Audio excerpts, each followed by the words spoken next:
வணக்கம். ஆர்கே கருணாகரன், பாத சிகிச்சை நிபுணர், புதுச்சேரியிலிருந்து. இன்னைக்கு ஒரு மிக முக்கியமான வீடியோ. எல்லாரும் எதிர்பார்த்து காத்து கொண்டிருக்கின்ற வீடியோ. ஏன்னா பொதுவாக எல்லாரும் சொல்றது, குறிப்பாக பெண்கள், இவங்க எல்லாம் நிறைய பேர் வராங்க. சார், தைராய்டு வருது, தைராய்டு இருக்குது, மாத்திரை போட்டுக்கிட்டே தான் இருக்கிறேன், டோசேஜ் இன்க்ரீஸ் ஆகிக்கிட்டே தான் இருக்குது. தைராய்டு ஏதாவது சரி பண்ண முடியுமா? அது என்ன சரி பண்ணுற வியாதியா? இல்லை தைராய்டு ஏன் வருது? இப்படி நிறைய பேர் என்கிட்ட கேள்வி கேட்குறாங்க. இது ஒரு சிம்பிளான விஷயம்தான். தைராய்டு பேசினாலே சரியாயிடும். நீங்கள் யாரும் நம்பவே மாட்டீங்க. ஆனால் நிறைய பேர் என்ன பண்ணுறாங்கன்னா, தைராய்டு ஏன் வருது அப்படின்ற சில பேர் நல்ல புரிதலோடும் இருக்கிறாங்க. புரிதலோடு இருக்கும் பொழுதும் கூட பார்த்தீங்கன்னா, தைராய்டு சரி பண்ண முடியல அப்படின்னு தான் எல்லாம் சொல்லிட்டு இருக்காங்க. இப்போ தைராய்டு ஏன் வருது அப்படின்னு பார்த்தீங்கன்னா, முக்கியமான காரணம் சொல்கிறேன். துக்கம் தொண்டையை அடைக்குதா? யாருக்கு? உங்களுக்கு தான். இந்த பூமியில் பிறந்த ஹியூமன் பாடிஸ், அவங்களுக்கு நினைவு தெரிந்த நாள்லேருந்து இன்னைய வரைக்கும் அவங்களுக்கு கோபம் வரும் பொழுது துக்கம் தொண்டையை அடைச்சிக்கும். தொண்டையை அடைச்சிக்கிச்சுன்னா எப்படி புரிஞ்சிக்கலாம் அப்படின்னு கேட்டிங்கன்னா, ஒரு சின்ன பந்து போன்ற ஒரு உருண்டை தொண்டையில் அது மாய உணர்வுன்னு சொல்லுவாங்க. துக்கம் தொண்டையை அடைக்குதுன்னு சொல்லுவாங்க. நீங்கள் தண்ணியை குடிச்சிங்கன்னா கொஞ்சம் விக்கி தான் உள்ளே போகும். ரொம்ப துக்கத்தில் இருக்கும்போது தண்ணி குடிப்பாருனா எப்படி இருக்கும்? கொஞ்சம் விக்கி தான் போகும். அப்போ ஏதாவது உள்ள பொருட்கள் அடைச்சிக்கிட்டு இருக்குதா? அப்படின்லாம் கிடையாது. ஒரு மாய உணர்வு. இது ஏன் வருது அப்படின்னு கேட்டிங்கன்னா, திடீர்னு ஒரு விஷயத்தை அவங்களால ஏற்றுக்கொள்ள முடியாது. அப்புறம் மிகப்பெரிய பேரிழப்பு ஒன்று வரும். அதை நினச்சி பார்ப்பாங்க, அவங்களால சரி செஞ்சிக்க முடியாது. இந்த காரணங்களால் என்ன பண்ணுன்னா, உங்களுக்கு துக்கம் தொண்டையை அடைக்கும். துக்கம் தொண்டையை அடைக்குதுன்னா, தொண்டையில் என்ன உறுப்புங்க இருக்குது? தைராய்டு கிளாண்ட் இருக்குது. தைராய்டு சுரப்பின்னு சொல்கிறாங்க. தைராய்டு சுரப்பியில் இன்னொரு விஷயமும் இருக்குது. என்ன கேட்டிங்கன்னா, பேராதைராய்டு அப்படின்னு ஒரு விஷயம் இருக்குது. இந்த தைராய்டுக்குள்ளே பார்த்தீங்கன்னா, ஒரு அரிசி போல் இருக்கும். ஒரு 4 புள்ளிகள் இருக்கும். லெஃப்ட் சைடில் 2 பக்கம், ரைட் சைடில் 2 பக்கம் 4 புள்ளிகள் இருக்கும். நீங்கள் இனிமேல் போய் தேடுங்க, கூகுளில் போய் தேடுங்க. தைராய்டு, பேராதைராய்டு அப்படின்ற 2 விஷயங்கள் என்ன பண்ணுன்னா, உங்களுக்கு முக்கியமாக பார்க்கணும். மருத்துவர்கள் எல்லாருக்கும் தெரியும், தைராய்டு இம்பேலன்ஸ் ஆகிடுச்சு அப்படின்னா உடலில் இருக்கிற ஒட்டுமொத்த இயக்கமும், ஆர்கனுடைய இயக்கமும் என்ன பண்ணும்? வீக் ஆகிடும். அப்போ என்ன பண்ணுன்னா, நீங்கள் சந்தோஷமாக வாழறதுக்கு உண்டான முயற்சிகள் என்னென்ன இருக்குதோ அதில் நீங்கள் கொஞ்சம் ஈடுபடுத்தணும் உங்களை. இது பண்ணிட்டாலே என்ன பண்ணும்? மருத்துவருடைய அறிவு இல்லாமலே உங்களுக்கு தைராய்டு என்ன பண்ணும்? கொஞ்சம் கொஞ்சமாக குறைஞ்சிடும்.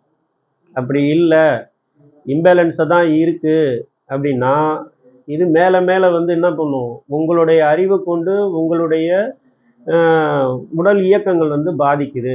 நிறைய பேர் சொல்கிறாங்க, சார் தைராய்டு வந்துடுச்சுன்னா ஹார்மோன் இம்பேலன்ஸ் அப்படின்ற ஒரு விஷயத்த சொல்கிறாங்க. ஆமாம், ஹார்மோன் பிட்யூட்ரி, பீனியல் அப்படின்னு ஒரு 2 கிளாண்ட் இருக்குது. இதில் என்ன பண்ணுன்னா, அந்த இம்பேலன்ஸ் வந்துடும். இந்த இம்பேலன்ஸ் வந்துடுச்சுன்னா என்ன பண்ணுன்னா, உங்களுக்கு ஒவ்வொரு ஆர்கன், அதனுடைய தொடர்புடைய ஆர்கன் உறுப்புகள் என்ன பண்ணும்? கொஞ்சம் கொஞ்சமாக என்ன பண்ணும்? பாதிக்க ஆரம்பிக்கும். அதுக்கப்புறமா தான் உங்களுக்கு தைராய்டு அப்படின்ற ஒரு விஷயம் இருக்கும். தைராய்டு முத்தி போன ஸ்டேஜில் எல்லாம் மாத்திரை சாப்பிட்றவங்க ஒரு விதம் இருக்காங்க. தைராய்டு எனக்கு இல்லை, நான் செக் பண்ணி பார்த்துட்டேன், ஆனாலும் எனக்கு நிறைய பிரச்சனை இருக்குது அப்படின்னு சொல்கிறாங்க. இது பேராதைராய்டுக்குள்ளே போகும். சரி, பேராதைராய்டு வீக் ஆகிடுச்சுன்னா என்ன ஆகும் அப்படின்னா, நீங்கள் கூகுளில் போய் தேடலாம். பேராதைராய்டு கிளாண்ட் அப்படின்னு போட்டுட்டு அதில் செலக்ட் பண்ணிவிட்டு அதில் இமேஜின்னு ஒரு விஷயம் இருக்குது, படம் அப்படின்னு போங்க.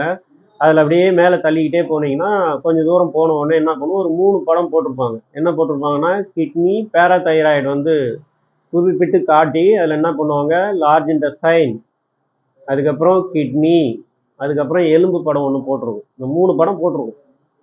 இது 3மே வீக் ஆகிடும். ஏன் வீக் ஆகுது அப்படின்னு கேட்டிங்கன்னா, ஹார்மோன் இம்பேலன்ஸ் ஏன் வருது அப்படின்னு கேட்டிங்கன்னா, ஒவ்வொரு தரமும் நீங்கள் எமோஷ்னலாக ஆகும் பொழுது இது போய் தைராய்டு கிளாண்டை பாதிக்குது, தொண்டையை பாதிக்குது. அப்போ என்ன பண்ணும்? இது பாதிச்சுதுன்னா உடல் இயக்கம் கெட்டு போயிடும், உணவு எதுவும் சாப்பிட முடியாது. அப்படின்றதுனால இந்த உடல் என்ன பண்ணுன்னா, இந்த தைராய்டை சரி பண்ணுறது அந்த அந்த நார்மல் பொசிஷனுக்கு உங்களை கொண்டு வர்றதுக்காக என்ன பண்ணும், அது அதிகமான விஷயத்தை சுரந்து திருப்பி என்ன பண்ணும், அந்த நார்மல் ஃபங்க்ஷனுக்கு கொண்டு வர்றதுக்கு முயற்சி செஞ்சுக்கிட்டே இருக்கும். நீங்கள் எப்பயாவது ஒரு தரம் கோவப்பட்டு விட்டுட்டீங்கன்னா பரவாயில்ல, அது சரியாயிடும். நீங்கள் அடிக்கடி எமோஷனல் ஆகுனீங்கன்னா இது என்ன பண்ணும், நாளடைவில் உங்கள் பிரச்சனையை சரி பண்ணுறதுக்கே, உங்களை சந்தோஷமாக மீட்டு கொண்டு வந்து சந்தோஷமாக வாழ வைக்கிறதுக்கே உங்களுடைய அறிவும் உங்களுடைய செயல்திறனும் இருக்கும்போது அதுக்கான சில வேலைகள் இருக்குது இல்லையா. அது பேராதைராய்டு கிளாண்ட் வந்து என்ன வேலையை செய்யணுமோ அதுக்குண்டான செயல்களை செயல்படுத்துறதுக்கான வேலையை மறந்து போயிடும். இப்போ இதனால் என்ன பண்ணுன்னா, எலும்பு மண்டலங்கள் பலவீனம் அடையும். அதுக்கப்புறம் யூரினரி இன்ஃபெக்ஷன், அப்புறம் முதுகு வலி, இடுப்பு வலி இதெல்லாம் வந்து வர ஆரம்பிக்கும். அதுக்கப்புறம் என்னது லார்ஜ் இன்டெஸ்டைன் என்ன பண்ணும், குடல் இயக்கங்கள் வந்து பாதிக்கும். அப்போ என்ன பண்ணும், செரிமான கோளாறு இருக்கும், கால்சியம் அப்சார்ப்ஷன், இன்னும் நிறைய விஷயம் சொல்லலாம். இதெல்லாம் என்ன பண்ணும், உங்களுக்கு நாளடைவில் வந்து குறைய ஆரம்பிக்கும். இதனால் என்ன பண்ணும், உங்களுக்கு நோய் வந்துடுச்சுன்னா அது வந்து தீரவே தீராது. இது முக்கியமாக பெண்களுக்கு வந்து பார்த்தீங்கன்னா, குறிப்பாக வந்து கர்ப்பப்பையை தான் வந்து என்ன பண்ணும், இது வந்து பாதிப்பை உண்டாக்கும். கர்ப்பப்பையில் ஓவரிஸில் வரலாம், யூட்ரஸில் வரலாம், இது மாதிரி பிரச்சனைகள் வரலாம். எலும்பு மண்டலங்கள், நரம்பு மண்டலங்கள், ஏன்னு கேட்டிங்கன்னா தைராய்டு வந்து ரொம்ப முக்கியமான இடத்துல இருக்குது. செர்விக்கல் ஸ்பாண்டலைசிஸ் அப்படின்னு சொல்கிறாங்க.